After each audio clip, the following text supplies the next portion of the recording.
يا الله. بسم الله الرحمن الرحيم. أعوذ بالله العظيم وبوجهه الكريم وسلطانه القديم من الشيطان الرجيم. بسم الله الرحمن الرحيم. والحمد لله، الحمد لله الذي لا إله إلا هو الحي القيوم. الحمد لله ولا إله إلا الله وحده لا شريك له، له الملك وله الحمد، يحيي ويميت، وهو حي باق دائم لا يموت أبدا، بيده الخير وبيده الملك وبيده تدبير الأمور، وهو على كل شيء قدير. ونصلي ونسلم ونبارك على سيدنا محمد أشرف الخلق، المصطفى المختار، الذي اصطفاه الرحمن لإخراج العباد من عبادة العباد لعبادة رب العباد، ومن ضيق الدنيا لسعة الآخرة، ومن جور الأديان لعدل الإسلام، وعلى آله وصحبه وسلم. أما بعد، وأنا إن شاء الله نكمل في السلسلة التي بدأنا فيها في أحداث آخر الزمان. نذكركم أنه إحنا سلسلتنا قسمناها إلى 3 أقسام رئيسية.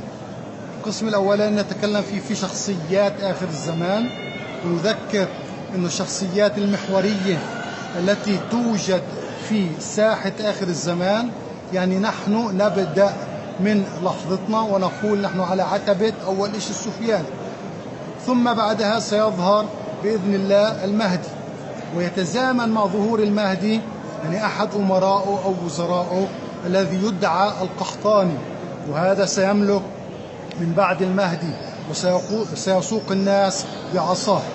وفي حياة المهدي سيظهر الأعور الدجال، ومكث الأعور الدجال كما قلنا 40 يوم. حدثنا الرسول عليه الصلاة والسلام أن أصعبها أولها يوم كسنة، ثم بعديها يوم كشهر، بعدين يوم كأسبوع، وباقي أيامه كأيام. وفي آخر أيام الأعور الدجال، نعتقد في آخر يوم من أيام الأعور الدجال، سيظهر سيدنا عيسى عليه الصلاة والسلام، سينزل في المنارة البيضاء في منطقة سوريا، في سوريا، ثم يتقدم إلى بيت المقدس، وسيلحق بالأعور الدجال ويقتل في بيت لد. وسيبقى سيدنا عيسى عليه الصلاة والسلام فترة من الزمن، اختلف فيها كم مقدار هذه الفترة. البعض يقول 7 سنوات، والبعض يقول 40 سنة، لأنه الحديث تشير لأنه هو راح يعيش 40 سنة. ففي البعض قال إنه عاش سيدنا عيسى في مرحلته الأولى 33، فتبقى له قديش 7، ولكن نقول هذا ضعيف. ليش؟ لأنه القرآن الكريم تكلم عن سيدنا عيسى عليه الصلاة والسلام ووصفه بكلمة وكهلا، والكهولة تتطلب إنه هذا الإنسان يصل إلى عمر متقدم في الزمان. عشان هيك بنعتقد إنه هو سيملك 40 سنة بعد نزوله الثاني، فبيصيروا مع 33 بيصيروا 73 سنة. هذا والله سبحانه وتعالى. في حياة سيدنا عيسى كما قلنا ستظهر يأجوج ومأجوج. وفي حياة سيدنا عيسى وبعد موت المهدي، قلنا إنه المهدي سيملك في أحاديث الرسول عليه الصلاة والسلام ما بين 5 أو 7 أو 9 سنين كل حياته، ثم يملك بعدها القحطاني. القحطاني سيتزامن مع سيدنا عيسى، بعد المهدي سيأتي القحطاني وسيتزامن مع سيدنا عيسى. ثم في فترة ما، لربما في حياة القحطاني أو بعد القحطاني، ولكن في حياة سيدنا عيسى ستظهر يأجوج ومأجوج، وهم من كل حدب ينسلون. وفي ظهورهم سيدنا عيسى سيعصم الناس ويأخذهم إلى جبل الطور عصمة من يأجوج ومأجوج. ثم الله سبحانه وتعالى سيقضي على يأجوج ومأجوج. ثم بعد موت سيدنا عيسى نعلم أنه في كمان شخصية ستظهر يقال لها ذو السويقتين من الحبشة. هاي الشخصية ستهدم الكعبة، فإن هدمت الكعبة بدأت الهداية الانحصار، يعني الناس ستبدأ بالرجوع عن دين الإسلام. ويعني يقال يعني هناك بعض الأحاديث تتكلم عن شخصية اسمها الجهجة، ولكن يعتقد الأرجح أن الجهجة هي صفة هذا الشخص اللي راح يهدم الكعبة اللي هو ذو السويقتين. عشان هيك يعني نعتقدهم انهم شخصية واحدة. بعد انهدام الكعبة بفترة ما ستشرق الشمس من مغربها، وإذا أشرقت الشمس من مغربها أغلق باب التوبة، انغلق باب التوبة. ثم بعد انغلاق باب التوبة ستظهر دابة تكلم الناس. الله سبحانه وتعالى سيخرج هذه الدابة تكلم الناس، وستنقسم الناس إلى مؤمن وكافر، ولكن ما في مجال انه حدا ينقلب من جهة إلى جهة أخرى، لأنه باب التوبة بيكون قد أغلق. ثم ستأتي ريح تقبض كل أرواح المؤمنين، ولا يتبقى إلا شرار الناس. ثم تظهر نار تقود الناس وتحشرهم إلى عدن أو إلى منطقة معينة إلى محشرهم، ثم تحدث كل أهوال يوم القيامة. هاي الشخصيات إخوان الرئيسية المركزية. هلا في شخصيات كما قلنا جانبية ستظهر، مثلا مع السفياني سنتكلم عن شخصيتين هم الأصهب والأبقاع.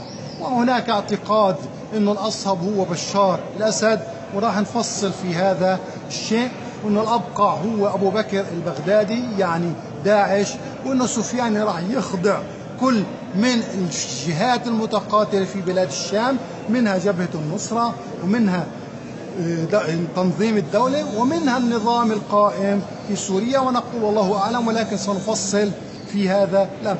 يعني في شخصيات جانبية ستظهر وسنتكلم عنها إن شاء الله في دروسنا السابقة. يعني قبل ما نيجي لهذه النقطة، يعني تكلمنا إنه بعد ما إحنا نتكلم عن الشخصيات سنتكلم بعدها عن الإشارات. وأهم الإشارات على الإطلاق التي تبين أنه إحنا في آخر الزمان هو الطارق أو الدخان.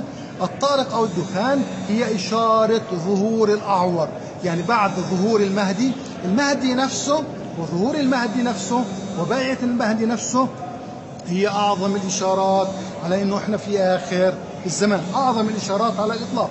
وبالأخص عندما يخسف الله سبحانه وتعالى بجيش المهدي الأرض، بجيش السفياني الأرض. يعني لما يخرج الجيش السفياني للقاء المهدي سيخسف سبحانه وتعالى بهذا الجيش الأرض، وهذا الخسف سيكون أعظم إشارة على صدق بيعة المهدي. المهدي نفسه إشارة لآخر الزمان كما قلنا. يعني الله سبحانه وتعالى يقول واقترب الوعد الحق. فإذا ظهر المهدي نعلم أن الوعد الحق قد جاء. الوعد الحق إخواني مش حدث واحد. لما نتكلم عن كلمة الوعد الحق هي مجموعة من الأحداث، مش حدث واحد، ولكن أهمها اللي هو نزول سيدنا عيسى، الأعور الدجال، مجيء الأعور الدجال، نزول سيدنا عيسى، ثم قتل سيدنا عيسى الأعور الدجال، ثم زوال دولة بني إسرائيل، ثم ظهور يأجوج ومأجوج، ثم موت يأجوج ومأجوج. كل هاي ذكرناها مع بعضها شو اسمها؟ الوعد الحق. الوعد الحق. فالوعد الحق مربوط بهذه الإشارات كما قلنا. كمان مرة بعيد، الأعور الدجال، عيسى، يأجوج ومأجوج، الثلاثة مع بعضهم بربطهم في عقد واحد وبسميهم ايش؟ مع زوال دولة إسرائيل. الأربعة مع بعضهم يعني نربطهم في عقد واحد وبنسميهم الوعد الحق. فظهور المهدي هو إشارة لهذه الأمور. هلا بعد المهدي ستأتي إشارة أخرى لإيش؟ لمجيء الأعور. وبالتالي لأنه احنا بنعرف إنه الأعور مجيئه 40 يوم، وفي آخر 40 يوم مجيء عيسى، وبنعرف إنه مجيء عيسى ظهور يأجوج ومأجوج. وبالتالي يعني كل الأربع شغلات اللي احنا ذكرناهم راح يكون لهم نفس الإشارة، ألا وهي الطارق أو الكوكب ذو الذنب أو الدخان. فراح نتكلم عن هذه الإشارة إن شاء الله بشيء من التفصيل. يعني بعد الحديث عن الشخصيات راح نتكلم عن الكوكب ذو الذنب أو الدخان أو كما يقول البعض نجمة الميلاد، عند النصارى يسموها نجمة الميلاد. راح نتكلم عن هاي، ثم بعد ما نتكلم عن هاي الإشارة راح نتكلم عن التسلسل الزماني، يعني السلم الزماني للأحداث، ومن ضمن هاي الأحداث اللي بنسميها الفتن. يعني راح نتكلم عن الفتن والحروب والمعارك اللي راح تصير إبان ظهور السفياني والمهدي، وطبعا مع مجيء عيسى. وراح نتكلم عن فتح روما إن شاء الله، وفتح بيت المقدس، والملحمة الكبرى، والملاحم الجانبية الأخرى اللي راح تصير مع الفتن الأخرى اللي راح تصير. وراح نتكلم عن الإشارات كما قلنا، ثم نتكلم عن الأحداث.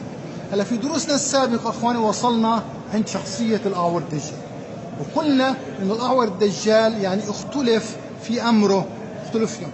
وهون إخواني يعني من الأمور اللي بدي أبينها ولازم أبينها، إنه إحنا قلنا في دروسنا السابقة بناء على أحد الروابط اللي أرسلها إلنا أحد الإخوان، إنه الشيخ جرار يقول إنه الأعور الدجال هو إبليس. فبعت لنا رابط لدرس، لما شاهدنا هذا الدرس يعني يقول هذا القول، ولكن أحد الإخوان أيضا بعت لنا كمان تعقيب إنه الدرس اللي موجود على الإنترنت مش كامل، وإنه الشيخ جرار بيقول في آخر درسه إنه هذه كانت فرضية وضعناها، وقال في آخرها إنه هو يقول بعدم صدق هذه النظرية. فلما يأتي إنسان ويحط جزء من درس بتصير الحقيقة تماما منقلبة، يعني بيقلب الحقيقة. وهون إخواني بنذكر لكل إنسان بنقل درس من دروس أحد العلماء أو الشيوخ أن يتقي الله سبحانه وتعالى، ما يقطع الدرس وما يأخذ جزء منه، إما بحط الدرس كله كما هو حتى إنه الناس تتبين. فإحنا هون إخواني يعني لأنه إحنا ذكرنا هاي النقطة في دروسنا لازم نذكرها من أول وجديد، ونقول إنه الدرس اللي وصلنا للشيخ جرار هو جزء من درس، وباقي الدرس تبعه ينقض الكلام. يعني ابتدأ بنظرية يقول فيها إنه الأعور الدجال هو إبليس، وفي نهاية درسه هذا الإشي ما شفناهوش ولكن نبهنا عليه أحد الإخوان، إنه يقول الشيخ جرار يعني حتى إنه بعت لي الجملة اللي بيقولها، بقول في العامية اصحوا تفكروا إنه إحنا اللي قلناه في أول الدرس صحيح، إحنا تكلمنا عن نظرية عشان نبين لكم إنه هاي النظرية غير صحيحة. عشان هيك إخواني يعني وجب التنبيه، لأننا ذكرنا هذا الشيء في دروسنا. هذه نقطة. كمان نقطة إخواني يعني من الشغلات اللي بتجينا، من التعقيبات اللي بتجينا، يعني أجانا تعقيبات كثيرة على موضوع التطعيم. موضوع التطعيم هون إخواني بننبه، أي تطعيم مشبوه ومش من الأمور الدارجة والمتعارف عليها واللي احنا عرفناها خلال السنين الطويلة وتعاملنا معها وما في له داعي، أنا بنصح وبشدة عدم أخذ هذا المطعوم وعدم إعطاء هذا المطعوم لأبنائنا. يعني الأمور اللي احنا جربناها وعرفناها وشفناها على مدى 30-40 سنة اللي احنا عشناهم، وهذا شيء واقع عشناه بنكمل فيه. أما الشغلات الجديدة اللي عمالة تظهر على الساحة وهي مشبوهة ومش معروفة، بننصحه بشدة إنه ما حدا ياخذها لهذه المطاعم. عشان هيك إخواني كمان مرة نبهنا على هذه النقطة، لأنه لا زال وبالأخص من الجزائر يعني في مشكلة في هذا الموضوع، إنه وزارة الصحة في الجزائر بتحاول تفرض مطعوم على الناس وبتحاول تسويه مطعوم جبري، وما في إشي يعني هي تتكلم عن التطعيم ضد أمراض يعني مطاعيم تانية تقوم بعملها. فهذا إخواني يعني صار في جدل في هذا الموضوع، عشان هيك بننبه وإحنا بنقول إنه إذا ما في له داعي إحنا بننصح بعدم هذه كمان نقطة إخواني نذكرها. كمان نقطة إخواني بدنا نذكرها، وهي الآيتين اللي احنا تكلمنا عنهم اللي تتكلم عن المهدي وعن الأعور الدجال وعن إبليس.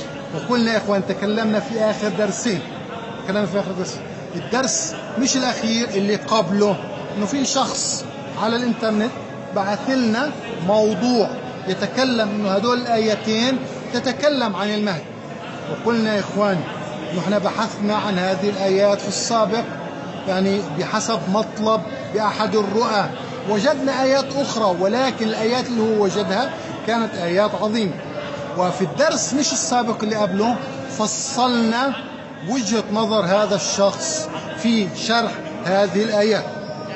وبعدين الناس وأجاني طلبات من الناس إنه إحنا بدنا نسمع وجهة نظرك أنت في شرح هذه الآيات. فدرسنا السابق يعني كان يتكلم عن شرح هذه الآيات، وقلنا يعني في هذه الآيات نحن نرى إنه سيكون إبان ظهور الأعور الدجال، سيكون إبليس رجل في جيش الأعور الدجال. فالقدرة البشرية أعظم من القدرة الجنية أو عند شياطين الجان، وهذا يعني فيه تفصيل كثير. ولكن إخواني يعني إحنا طرحنا وجهتين النظر، إحنا ما بخلنا وقلنا إنه هذا الشخص وجهة نظره كالآتي: هو يرى إنه الأعور الدجال سيكون مملوك لإبليس. أنا رأيت العكس، إنه إبليس سيكون مملوك لمين؟ للأعور الدجال. هذه وجهات نظر، وكونها وجهات نظر المفروض إنها ما تؤدي لأي خلاف، كل إنسان يطرح وجهة نظر. فهذا الشخص إخواني يعني بعت لي رسالة وبقول لي فيها وأنا بطرح رسالته على العلن، بقول لي فيها: اتقي الله. يعني كيف راح يكون إبليس جندي عند الأعور الدجال؟ فهو يطرح بهذه العبارة. وحتى إنه إخواني يعني في نهاية رسالته بقول إنه هذه آخر رسالة راح يبعث لي إياها. إخواني هو بدنا ننبه، النقاش اللي عندنا إحنا المسلمين بيختلف، وطريقة النقاش تختلف عن طريقتها عند الكفار. وللأسف الكفار بيكون في عندهم وجهات نظر كثيرة ومختلفة، ولكن تجمعهم طاولة مستديرة، بيجلسوا جميعهم حوالين هذه الطاولة وكل واحد بيطرح وجهة نظره.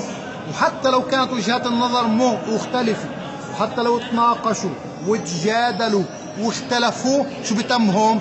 تمهم اجتمعوا حوالين هذه الطاولة.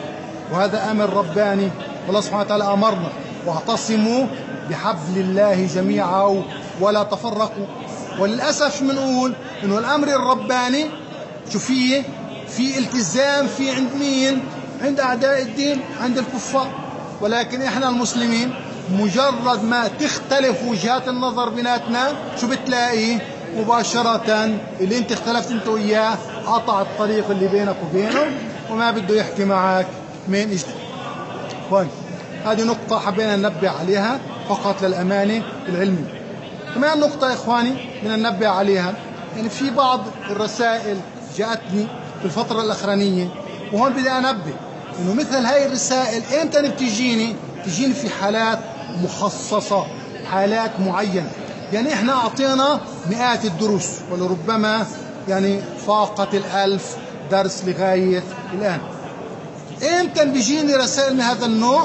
لما تتكلم عن أحد ملوك الأرض أو أحد الزعماء أو أحد الحكام، مباشرة شو بتلاقي رسائل معينة مخصوصة أجتك. شو نص هذه الرسائل؟ يعني من أين لك هذا؟ آخر مجموعة من الأسئلة لمجموعة من الأشخاص، شو كانت الرسائل؟ كانت الرسائل كالآتي: يا شيخ أنت تفسيرك للقرآن الكريم من فين بيجي؟ هل هو من الأثر ولا من الرأي؟ شوفوا إخوان، مجرد ما واحد يطرح عليك هذا السؤال اعرف شو اللي بده إياه من بعيد. إذا أنت قلت له من الأثر أصلا يعني علماء القرآن علماء التفسير يعني كانوا يتكلموا في زمانهم بأمور تخصهم. القرآن الكريم صالح لكل زمان ومكان، والله سبحانه وتعالى يقول: ثم إن علينا بيانه. يعني في كل فترة زمانية سيظهر معنى لإحدى آيات القرآن الكريم تتوافق مع إيش؟ مع المرحلة الزمنية اللي إحنا عايشين. هذا السؤال اللي يطرح ليش؟ لأنه هو في النهاية بده يقول لك أنت كلامك خطأ، بس ما بده يجي يقول لك أنت كلامك خطأ هيك من الشباك من الباب للطاقة مباشرة. شو بيجي بحيلة. شو هاي الحيلة؟ بتقول لك أنت من فين أجى كلامك؟ يعني أنت بتفسر القرآن بالأثر ولا بالرأي؟ إذا قلت له بالأثر معناه طيب هذا كلام إحنا بنتكلم عن آخر الزمان، ما حكوا في الأثر، هذا الكلام ما حكوا في الأثر، من فين جبته؟ إذا أنت قلت له في الرأي شو بده يقول لك؟ بقول لك الرأي مش موجب والرأي غير صحيح، وإحنا بدنا إيش؟ نفسر القرآن بإيش؟ بالأثر المعروف عن علماء الشرع والدين والقرآن. عشان هيك يا إخوان أي إنسان راح يطرح علي هذا السؤال مباشرة وحتى من غير ما أعرف شو هدفه من السؤال راح أفترض سوء النية في سؤاله، وراح مباشرة أحضره من الصفحة تبعتي وألغي الصداقة معه، ويعني خليه إنه هو يدور بطريقته ويعيش حياته، وإحنا بنعيش حياتنا بأسلوبنا وبطريقتنا. عشان هيك يكفينا فكره وطريقته اللي هو بيتبعها. زي ما حكينا هاي الأسئلة إمتى بتظهر؟ يعني ظهرت لي مرة لما تكلمنا عن الملك سليمان، وقلنا إن الملك سليمان بيحاول إنه ينفك عن الحلف أو معاهدة الصلح اللي صارت، أو معاهدة الحماية اللي صارت بين السعودية وبين أمريكا. مباشرة جاءتني مجموعة من الأسئلة بهذا الأسلوب. وآخر مرة لما تكلمنا عن إيش؟ تكلمنا عن السفياني، وقلنا إنه ملك الأردن يعني لا يعلم ماهية السفياني ولكنه سيجبر عليه. في هذول الدرسين شفت مثل هيك الأسئلة. فهذه الأسئلة يا إخوان مباشرة يعني بخرج منها رائحة غير سليمة، بالأخص لما أنت تتكلم في هذه الأمور، ولكن لا نرى هذه الحرقة لما أنت تحكي بتفسير القرآن وتتكلم بتفسير القرآن في مواضيع أخرى. بنشوفش هاي الحرقة. أنت بنشوف هاي الحرقة لما تتكلم عن ملوك الأرض وللأسف. طيب هذا كمان إخواني نقطة تكلمنا فيها. هلا بنرجع وقلنا إنه آخر دروسنا كانت تتكلم عن الأعور الدجال، وقلنا إنه الأعور الدجال إخواني يعني شخصية فريدة في الزمان، من زمن سيدنا آدم إلى آخر الزمان. حدثنا الرسول عليه الصلاة والسلام إنه فتنة الأعور الدجال هي أعظم الفتن. أنا خرجت كل الأحاديث التي تتكلم عن الأعور الدجال، راح نقرأ رؤوس الأقلام عن الأحاديث، ما راح نحكي كل الأحاديث ولكن راح نقرأ العناوين ونتوقف عند العناوين بعجالة إن شاء الله، وبعدين إن شاء الله إذا صار في مجال سنفصل، أو إني راح أسوي موضوع نصي في الأحاديث وأوضع في رابط لأحد الدروس اللي بحب إنه يراجع هاي الأحاديث. ولكن العناوين اللي احنا بدنا نطرحها كالآتي. بطرح العناوين ليش؟ عشان إذا أي واحد بده يستفسر عن هذا العنوان أو بده الأحاديث اللي تحت هذا العنوان إن شاء الله نفصل فيها في دروسنا القادمة إن شاء الله. العنوان الأولاني التي تتكلم في أحاديث الرسول عليه الصلاة والسلام تتكلم عن خطورة فتنة الدجال. كما قلنا إنه فتنة الدجال هي أعظم الفتن على الإطلاق. والأعور الدجال إخواني يعني في شخصيتين فقط عبر التاريخ قادرين على التعامل مع مين؟ مع الأعور الدجال. أما الشخصية الأولى مين هم؟ سيدنا محمد عليه الصلاة والسلام. ليش؟ لأنه في حديث الرسول عليه الصلاة والسلام بين لنا صلى الله عليه وسلم إنه إذا خرج الأعور الدجال وسيدنا محمد فينا، مين راح يكون حجيج الأعور الدجال؟ سيدنا محمد سيكون حجيجه. يعني سيدنا محمد قادر على التعامل مع الأعور الدجال.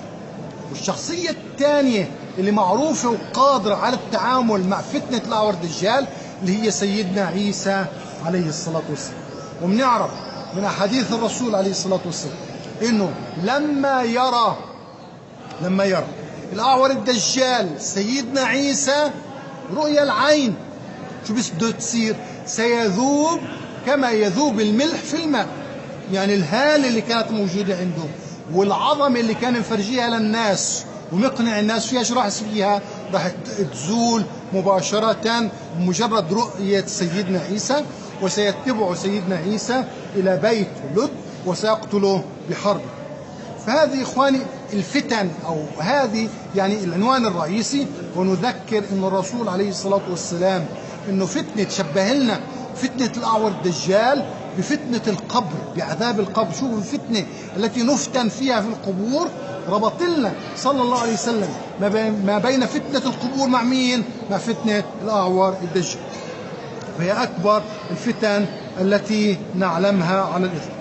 ثم العنوان الثاني إخواني، وفي مجموعة من الأحاديث، اللي هو مشروعية الاستعاذة من الأعور الدجال. إن هناك مجموعة من الأحاديث التي نستعيذ فيها، بين لنا وعلمنا الرسول عليه الصلاة والسلام الاستعاذة فيها من الأعور الدجال، حتى إنه عقب كل صلاة نصليها نستعيذ ونقول اللهم أعذنا، أو اللهم أجرنا من فتنة المحيا والممات، اللهم أجرنا من فتنة نار جهنم، اللهم أجرنا من فتنة المحيا والممات، اللهم أجرنا من فتنة المسيح الدجال.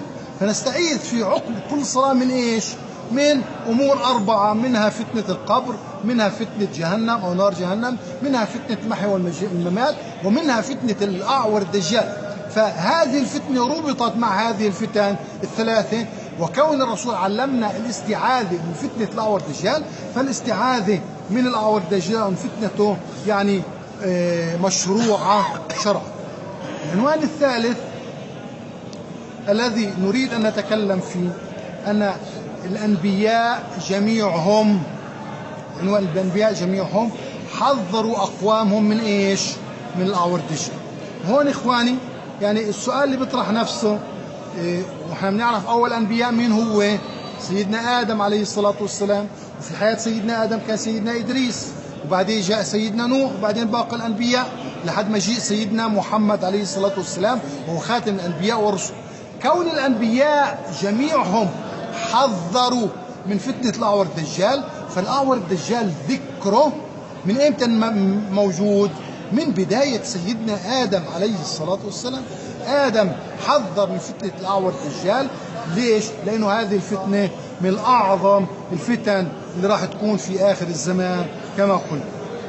فكل الأنبياء حذر. هون إخواني كمان نقطة، يعني بعض الناس راحت لأنه كونه الأنبياء حذرت من فتنة الأعور الدجال، بعض الناس راحت إنه الأعور الدجال موجود جسدا من إمتى؟ من زمن سيدنا آدم. ولكن نقول إن لا يوجد شيء يدل على بداية الأعور الدجال. قلنا بنظريات احتمالات، ولكن يعني ما رجحنا هذه النظريات ولا رفعناها لدرجة الفرضيات وقلنا إنه هذه صارت قانون أو نظرية قوية. هاي النظرية يعني الافتراضية اللي بنقولها، قلنا إنه أحد الفراعنة اللي اسمه حورس قد يكون الأعور الدجال. البعض قال في هذا القول، والبعض قال إنه السامري اللي كان على زمن سيدنا موسى هو الأعور الدجال. وفي البعض اللي رجع الأعور الدجال إلى ما قبل سيدنا موسى. وفي البعض اللي قال إنه ابن صياد اللي كان موجود على زمن سيدنا محمد عليه الصلاة والسلام هو الأعور الدجال. من ضمنهم عمر بن الخطاب، ومن ضمنهم ابن عمر. ابن عمر كان يقسم بالله أن ابن صياد هو الأعور الدجال. فيعني هذه مجموعة من النظريات. ولكن إخواني الأفضل والأحوط أن نقول إنه الأعور الدجال شخصية خلقها الله عز وجل على غير سابقة وجود. كيف الله سبحانه وتعالى خلق سيدنا عيسى بلا أب، فيكون خلق الأعور الدجال بصورة مخصوصة خلقها فيها سبحانه وتعالى. فهذا إخواني كمان عنوان من العناوين اللي راح نذكرها إن شاء الله، واللي هي تحذير الأنبياء أقواهم من الدجال. ثم كمان عنوان اللي هي علامات ظهور الدجال. طبعا إخواني يعني من أعظم العلامات لظهور الدجال شو هي؟ مجيء المهدي سيأتي قبل الأعور الدجال. فأقوى علامة على ظهور الأعور الدجال ظهور المهدي. إذا احنا شفنا المهدي مباشرة شو بنقول هي بضعة سنين على أقصاها، يعني أقصى حد ما بين المهدي ما بين الأعور الدجال 9 سنين، ولكن قد تكون أقل، لأنه ممكن المهدي يعيش بعد الأعور الدجال بضعة سنين، لأن كل حياة المهدي قديش؟ 5 أو 7 أو 9. فلو فرضنا إنه كل مدة المهدي كانت في أو قبل الأعور الدجال، فبيكون أقصى مدة ما بين المهدي وما بين الأعور قديش؟ 9 سنين. ولكن كما قلنا مش شرط، لأنه ممكن إنه يكون على سبيل المثال بين المهدي وبين الأعور سنة أو سنتين، والله سبحانه وتعالى أعلم. ولكن إخوان، ما بين المهدي وبين الأعور في كمان إشارة، تكلمنا عن كمان إشارة، وإشارة مهمة لظهور الأعور، ألا وهي الكوكب ذو الذنب، أو بنسميها الطارق أو الدخان. هذه إشارة لظهور إيش؟ لظهور الأعور. وإذا ظهر الأعور مباشرة، ظهور الأعور شو بتكون إشارة لإيش؟ لمجيء عيسى عليه الصلاة والسلام. ليش؟ لأنه ما بين الأعور وعيسى قديش فيه؟ 40 يوم فقط لا غير. فهذا التسلسل الزمني في الإشارات، إشارة المهدي، الخسف بجيش السفياني، بعدين الكوكب ذو الذنب، بعدين بيجي عنا الأعور دجال، بعدين شو بيجي عنا؟ عيسى عليه الصلاة والسلام. هذه الإشارة. فهي العلامات اللي بتدلنا، أو أهم العلامات، وفيها أحاديث كما قلنا، واللي راح نفصلها إن شاء الله في الإشارات، راح نتكلم عنها في مجموعة أحاديث لا بأس فيها في هذا الموضوع. بعدين إخواني كمان موضوع راح نذكره، وهو كثرة الدجاجلة قبل خروج الدجال. كثرة الدجاجلة قبل خروج الدجال، يعني هناك أشخاص سيظنوا ويعتقدوا إنه أشخاص آخرين هم مين؟ هم الدجال. يعني أعطيكم مثالين يعني فقط من الرسائل اللي جاءتني اليوم. الرسائل اللي جاءتني اليوم، ما بدي أرجع لرسائل جاءتني امبارح أو أول امبارح خلال أسبوع أو خلال شهر، لا، فقط لا، الرسائل اللي جاءتني اليوم. في الرسائل اللي جاءتني اليوم يعني رسالتين يتكلموا عن شخصيتين هم الأعور الدجال. من الرسائل اللي جاءتني اليوم، يعني إحدى الرسائل بتقول إنه في شخص يقسم بالله وأنه يقول أنه رأى الرسول عليه الصلاة والسلام في المنام، والرسول بيقول في المنام إنه عمر خالد من هو الأعور الدجال. طبعا إخواني مباشرة مثل هذه الرؤيا ترد، يعني حتى لو هذا الزلمه شو بقول أنا شفت الرسول عليه الصلاة والسلام في المنام وبقول إنه عمر خالد هو الأعور الدجال. ليش بنردها؟ بنردها وبنقول إنه اللي رآها واحدة من تنتين، إما إنه كاذب يكذب على الله وعلى الرسول عليه الصلاة والسلام، ولكن نحن سنحسن الظن وما راح نقول عنه كاذب. شو راح نقول عنه؟ راح نقول عنه مخطئ. شو يعني؟ يعني تهيأ له إنه شاف الرسول عليه الصلاة والسلام، وهو ما شاف الرسول في المنام، ولكن اعتقد إنه هو شاف الرسول عليه الصلاة والسلام. ليش بنرد هاي الرؤيا؟ لأنه كما قلنا يا إخوان، مجيء الأعور الدجال راح يكون بعد إيش؟ بعد مجيء المهدي، وبعد مجيء الطارق، وبعد السفياني، وبعد الخسفي جيش السفياني. طيب فين كل هاي الإمارات؟ احنا شفنا عمر خالد من سنين موجود بيناتنا، فمعناه المفروض كل هاي الأمور تكون ايمتان؟ قبل ظهور عمر خالد، ولكن احنا ما شفنا هذه الإشارات. فنرد هذه الرؤية ونقول إن صاحبها كما قلنا إحسانا للظن أنه مخطئ ولم يقبل الرسول عليه الصلاة والسلام. هذه من الرسائل اللي جاءتني اليوم. كمان رسالة من الرسائل اللي جاءتني اليوم، يعني في شخص بقول إنه في شخصية معينة وبعت لي صورته على الإنترنت، إنه بيعتقد إنه إيش؟ إنه هو الأعور الدجال. لسه يا إخواني في رسائل كثير جاءتني، في ناس بتعتقد إنه ترامب اللي موجود اللي هو الرئيس الأمريكي الحالي شو هو؟ الأعور الدجال. وكثير من الشخصيات تم الإشارة إليها أنها إيش؟ الأعور الدجال. في أحاديث عن الرسول عليه الصلاة والسلام بتبين أنه في آخر الزمان وعند فترة خروج الأعور الدجال الفعلية ستكثر إيش؟ الدجاجلة، وسيكثر الإشارات إنه أناس آخرين مالهم هم الأعور الدجال. هذا يا إخواني كمان فيها أحاديث صحيحة عن الرسول عليه الصلاة والسلام. العنوان اللي بعديه إخواني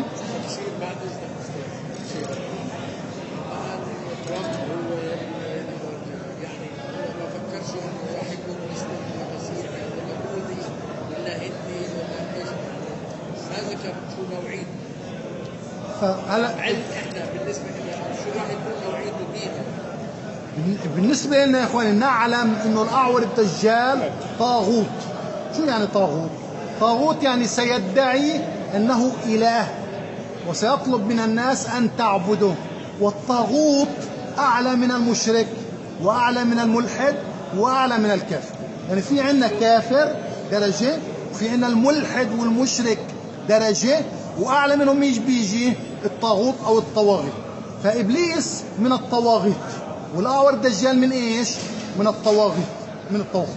الاعور الدجال ماهيته انه طاغوت، فكونه طاغوت ما بتقدر تقول عنه مثلا نصراني او يهودي، وما بتقدر تقول عنه انه من عبدة الشياطين. بالعكس، الشياطين او فئة من الشياطين وفئة من الشياطين ايش راح تسوي؟ راح تعبد الاعور الدجال على انه اله يعبد من دون الله. فدرجة الاعور الدجال شو هي؟ درجة الطواغيت، وهي اعلى ومن اعلى درجات الكفر والشرك والالحاد التفسير. اي نعم، الله يجزيكم. فكمان اخواني يعني لما نيجي يعني هون اخواني كمان نقطة، طالما احنا وصلنا للترامب يعني نبين نقطة مهمة للي بحب يعرف. في برنامج تلفزيوني يذاع في التلفزيون اسمه سيمبسون او عائلة سيمبسون، اذا حدا سمع فيه او حضرها. عائلة سيمبسون هو برنامج تلفزيوني تابع لعبدة الشياطين. يعني مين اللي صممه؟ عبدة الشياطين. في برنامج او في عائلة سيمبسون سنة 2000 للي بيرجع، والبرنامج موجود على الانترنت. يعني جاءت حلقة من عائلة سيمبسون جاء فيها أن ترامب وصل للرئاسة. واحنا بنعرف ترامب وصل للرئاسة أي سنة؟ 2017.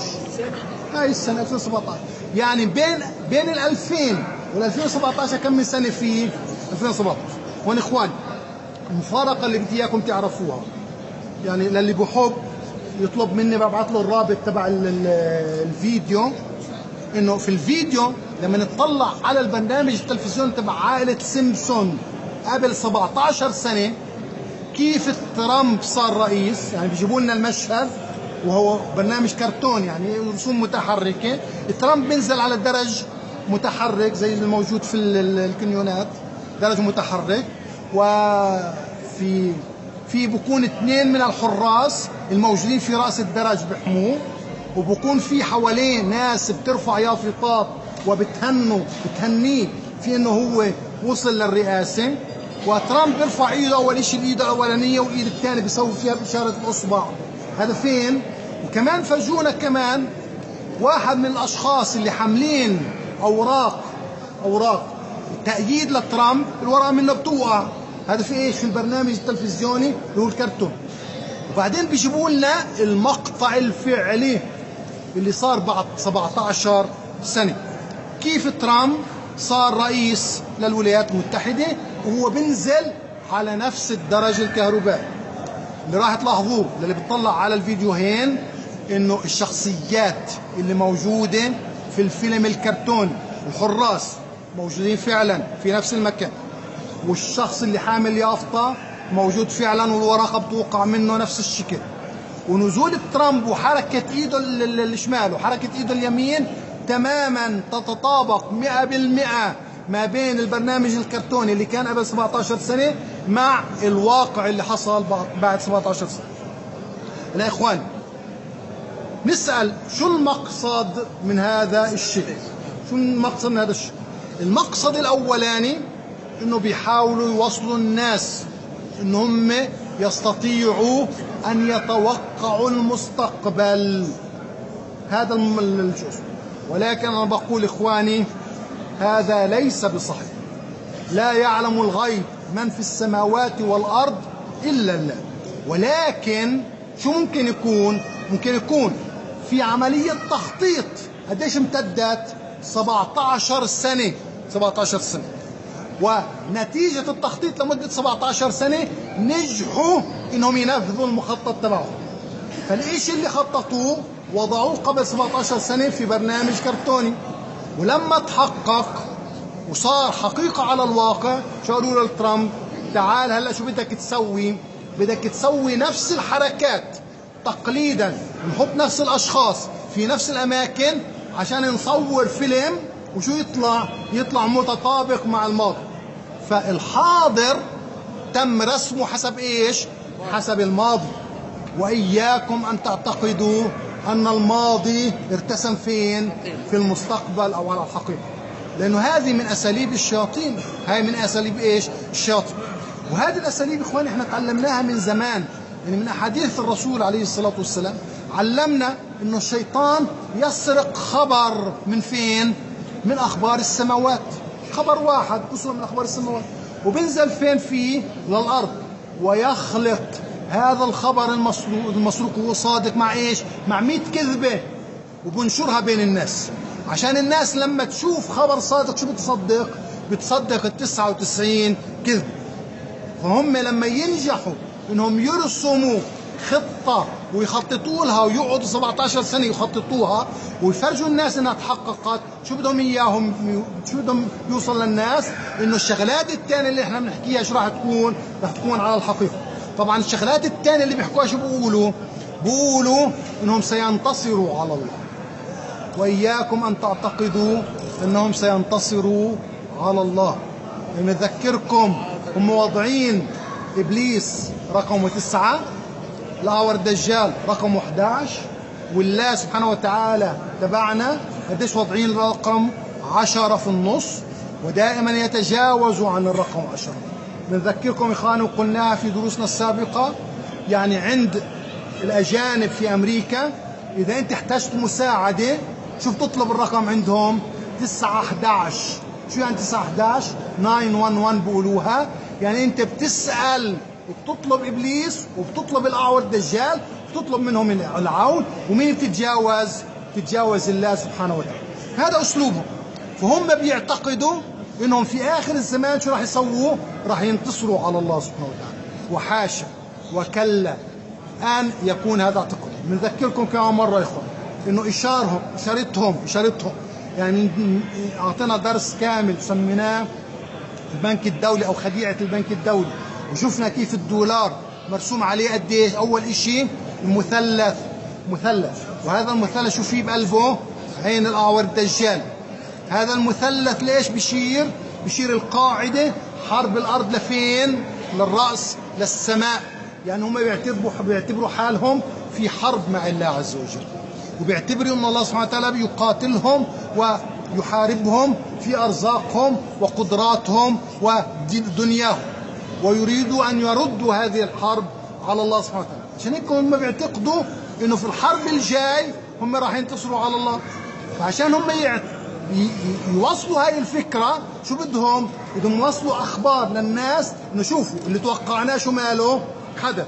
وكمان إخواني بذكركم من الشغلات اللي هم خططوا لها فترة زمنية وبعدين حدث سووها، وشفنا فرجيناكم يا إخواني في $20 الرسم في $20 في $5 $10 $20 $50 $100 في 5 عملات. لما انت تتنيهم بطريقه معينه بتشوف برجي التجاره شو عمالهم بتهدموا، كانه رسمه كرتونيه عماله تتهدم. شو بدهم يوصلوا للناس؟ انه احنا تنبأنا بايش؟ بسقوط برجي التجاره، فبالتالي نستطيع ان نتنبأ بالامور الاخرى. مثل ما تنبأنا بعلو ترامب نستطيع ان نتنبأ بايش؟ باننا سننتصر على مين؟ على الله. هذه اخواني من الحيل. عشان هيك اخواني نذكر انه في اخر الزمان وعند التحدث او عند لحظه ظهور الاعور الدجال شو راح يكثر؟ راح يكثر ذكر الدجاجله. قديش كم وقت؟ طيب اخواني يعني ما تمش وقت، يعني احنا عمالنا بنقرا رؤوس الاقلام، مش عمالنا بندخل في الموضوع وانتهى الوقت. ندعو الله سبحانه وتعالى ونقول اللهم اهدنا فيمن هديت، وعافنا فيمن عافيت، وتولنا فيمن توليت، وقنا شر ما قضيت، إنك تقضي بالحق سبحانك ولا يقضى عليك، إنه لا يعز من عاديت ولا يذل من واليت، تباركت ربنا وتعاليت. اللهم آت نفوسنا تقواها وزكها أنت خير من زكاها، أنت وليها ومولاها. اللهم علمنا ما ينفعنا وانفعنا بما علمتنا. اللهم أرنا الحق حقا وارزقنا اتباعه، وأرنا الباطل باطلا وارزقنا اجتنابه. اللهم ارحمنا فإنك بنا راحم، ولا تعذبنا يا مولانا فإنك علينا قادر، والطف بنا بما جرت به المقادير. اللهم انصر أقصانا وشاف جرحانا ومرضانا، واطلق سراح أسرانا، وانصرنا على من عادانا. اللهم إنا نسألك الجنة وما قرب إليها من قول أو عمل، ونعوذ بك من النار وما قرب إليها من قول أو عمل. وآخر دعواهم الحمد لله رب العالمين، وصلى الله على سيدنا محمد وعلى آله وصحبه وسلم. الله يجزيكم خير. جزاك الله خيرا. جزاك الله الله خيرا. يبارك فيكم.